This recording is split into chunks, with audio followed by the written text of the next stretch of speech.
Bax, təsəvvür et, cibindən qəpik çıxarıb sürücüyə uzatmaq, xırda pulun qaytarılmasını gözləmək sənin cəmi 4 saniyəni alır. İndi bunu bir avtobusdakı 50 sərnişinə, marşrut boyu 30 dayanacağa və şəhərdəki yüzlərlə avtobusa vur.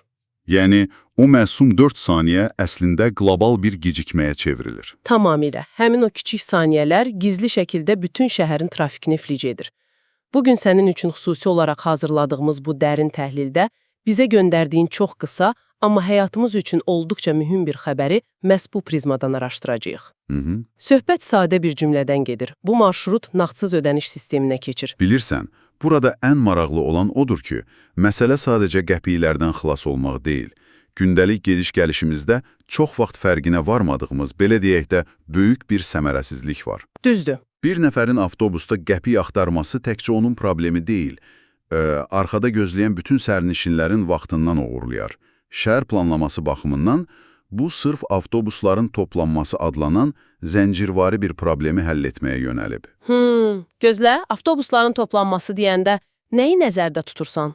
Yəni, köhnə, ləng işləyən bir internet şəbəkəsində tək bir böyük faylın bütün yükləməsi sürətini aşağı salması kimi bir şeydir bu. Bax, çox gözəl müqayisədir. Əgər bir avtobus dayanacaqda sərnişinlərin, yəni nağd ödənişinə görə normadan biraz çox ləngiyirsə, arxadan gələn növbəti avtobus ona çatır. Aha, və nəticədə 2 avtobus eyni anda gəlir. Hətta bəzən 3 avtobus eyni anda dayanacağa daxil olur. Birinci avtobus ağzına kimi dolur, ikincisi isə bomboş gedir. Nağdsız sistem isə o gecikməni saniyələrə qədər azaldır və bütün şəbəkənin tıxanmasının qarşısını alır. Yəni, bir kart toxunuşu ilə interval qorunur. Şəbəkə effekti baxımından bu çox məntiqlidir. Yəni, sözsüz. Amma burada məni düşündürən başqa bir məsələ var. Hansı məsələ? Axı, hamı hər gün texnologiyalar nəfəs almır, düzdür? Yalnız nağd pula öyrəşmiş, rəqəmsal sistemlərə etibar etməyən sərnişinlər var. Anidən belə bir sıçrayış etmək qısa müddətli xaos yaratmayacaq.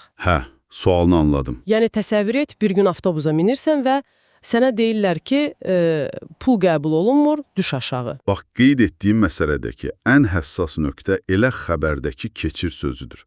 Əgər bunu daha böyük mənzərə ilə əlaqələndirsək, orada sistemin bugün tamamilə bağlandığı deyil, məhz nağdsız ödəniş sisteminə keçdiyi vurğulanır. Yəni, anidən baş verən bir şok deyil, eləmi? Qətiyyən, bu davamlı və mərhələli bir prosesdir.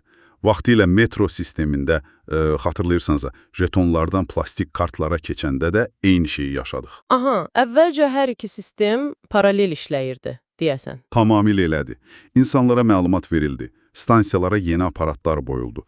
Yəni, cəmiyyətin yeni vərdişi formalaşana qədər hər kəsə kifayət qədər zaman tanındı. Aydındır. Deməli, məqsəd insanları cəzalandırmaq və ya, necə deyərlər, kənarda qoymaq deyil. Məqsəd cəmiyyətin davranış mexanizmini yavaş-yavaş, fərqində belə olmadan yenidən proqramlaşdırmaqdır. 100%. Eni ilə idman zalına ilk dəfə gedəndə ən ağır çəki daşını qaldırmaq əvəzinə yüngül çəkilərlə əzələni öyrəşdirmək kimi. Bax, əla nümunədir. Və zamanla hər kəs üçün nağd pulla ödəniş etmək fikri özü qəribə və yorucu gəlməyə başlayacaq. Elədir. Və bu mərhələli yanaşma sayəsində dəyişiklik yalnız bir marşrut xəttinin yenilənməsi çərçivəsindən çıxır. İnsanlar rəqəmsal ödənişi öyrəşdikcə bu rahatlıq hissi vərdişə çevrilir. Aha, və həmin vərdiş mağazalara, kafelərə də sıçrayır, düzdür? Bəli, avtobusdakı bu kiçik dəyişiklik əslində geniş miqyaslı davranış transformasiyasının çox güclü bir katalizatorudur. Bizim ictimai məkanlarda necə hərəkət etdiyimizi, şəhərə necə inteqrasiya olduğumuzu tamamilə dəyişir. Bu həqiqətən də səhərlər istifadə etdiyimiz o sadə marşrutdan çox daha böyük bir mənzərədir. Belə sürətli dəyişim bizi fərqli bir sual ətrafında düşünməyə vadar edir. Mütləq.